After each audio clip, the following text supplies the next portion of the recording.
Shalom Bapak Ibu Saudara dikasih Tuhan Yesus Kristus. Kembali lagi di program Santapan Rohani. Pada video kali ini saya membahas satu tema yang berjudul Allah turut bekerja. Kita baca dalam kitab Roma pasal 8 ayat 28. Demikianlah firman Tuhan. Kita tahu sekarang bahwa Allah turut bekerja dalam segala sesuatu untuk mendatangkan kebaikan bagi orang yang mengasihi Dia, yaitu bagi mereka yang terpanggil sesuai dengan rencana Allah. Kita tahu bahwa Allah tidak tinggal diam setelah Dia menciptakan segala sesuatu. Allah tidak membiarkan manusia begitu saja, tetapi Allah turut bekerja untuk mendatangkan kebaikan bagi manusia. Pertanyaannya adalah, di bagian mana sajakah Allah turut bekerja bagi kita? Di bagian mana sajakah Allah turut bekerja dalam kehidupan kita sebagai manusia? Allah turut bekerja itu dalam segala sesuatu. Kata segala sesuatu berarti segala situasi dan kondisi, termasuk hal-hal yang buruk dan tidak mengenakan sekalipun.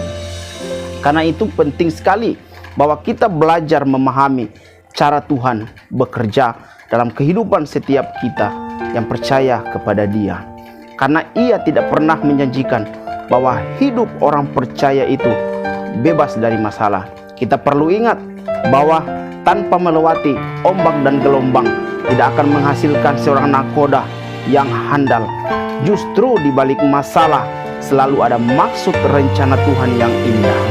Salah satunya adalah untuk menarik kita semakin dekat dengan Dia dan bergantung penuh kepada Tuhan. Jika masalah, ujian, penderitaan itu seizin Tuhan, hal itu pasti mendatangkan kebaikan bagi kita. Di dalam kitab Ayub pasal 5 ayat 17 sampai dengan ayat 18 dikatakan bahwa sesungguhnya berbahagialah manusia yang ditegur Allah. Sebab itu janganlah engkau menolak didikan yang maha kuasa. Karena itu Dialah yang melukai tetapi juga yang membebat. Dia yang memukuli tetapi yang tangannya menyembuhkan pula. Sebaliknya, jika segala sesuatu itu berjalan dengan baik dan mulus, seringkali membuat kita terlena. Iman pun tidak bekerja secara maksimal. Namun harus kita ingat bahwa yang pertama, Allah tidak pernah bekerja dengan memakai jalan pintas. Sekali lagi, yang pertama, bahwa Allah tidak pernah bekerja dengan memakai jalan pintas. Bagi Allah proses itu terlebih penting pada jawaban doa kita. Nah, seringkali kita juga mau cepat selesai dan serba instan dalam setiap kehidupan kita. Tetapi Tuhan mau agar kita itu menjalani prosesnya, karena Tuhan tahu kita mampu kalau kita percaya kepada Dia. Nah, ada banyak contoh di Alkitab orang-orang yang hidup dalam proses, bukan serba cepat atau instan. Contohnya, Musa ingin cepat menjadi seorang pemimpin, tetapi apa yang terjadi untuk dia menjadi seorang pemimpin? Tuhan harus membawa Musa untuk melewati padang gurun selama 40 tahun, untuk memimpin bangsa Israel yang tegar tengkuk.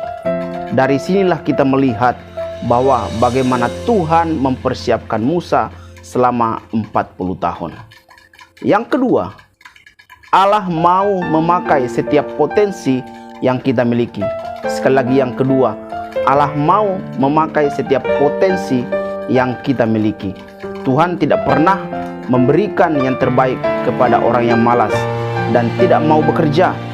Jangan bermimpi bahwa Tuhan mau mengerjakan yang terbaik di masa depan kita jika kita hanya tidur, malas dan bersantai-santai di rumah. Tuhan mau ada usaha yang harus kita lakukan. Pertanyaan yang terakhir adalah, kepada siapa sajakah Allah turut bekerja untuk mendatangkan kebaikan itu? Sekali lagi, pertanyaan terakhir, kepada siapa sajakah Allah turut bekerja untuk mendatangkan kebaikan itu? Yang pertama, bahwa Allah turut bekerja itu kepada orang yang mengasihi Tuhan. Sekali lagi, Allah turut bekerja kepada orang yang mengasihi Tuhan. Di saat persoalan hidup datang dalam setiap hidup kita, entah itu menyangkut keluarga, entah itu menyangkut bisnis, keuangan, pekerjaan, ataupun pelayanan yang sedang kita hadapi. Pertama, apa yang menjadi respon kita kepada Tuhan? Apakah kita tetap mengasihi Dia? Atau seringkali kita marah dan diam, putus asa, tidak lagi mau berdoa, kita mulai tidak percaya. Disinilah kita dilihat. Apakah kita tetap setia dan percaya bahwa Tuhan tidak pernah meninggalkan kita di saat semuanya diizinkan terjadi dalam hidup kita. Yang kedua, kepada siapakah Allah turut bekerja untuk mendatangkan kebaikan? Yang kedua adalah kepada orang yang terpanggil sesuai dengan rencananya. Orang yang hidup dalam rencana Tuhan itu adalah orang yang tidak akan pernah goyah sekalipun bisnis mereka hancur, sekalipun persoalan rumah tangga tidak kunjung selesai, ataupun sekalipun pelayanan tidak ada perubahan, tetapi dia tetap percaya dan tetap menjalani dengan iman. Dia tetap percaya dan tidak menjauhkan dirinya dari pelayanan. Dia tetap percaya bahwa Tuhan sanggup mengubah segala sesuatunya, bekerja bersama-sama untuk mendatangkan kebaikan bagi kita. Karena itu, yakinkan bahwa Allah turut bekerja untuk mendatangkan kebaikan bagi kita yang mengasihi Dia dan yang sesuai dengan rencana Tuhan. Haleluya. Amin.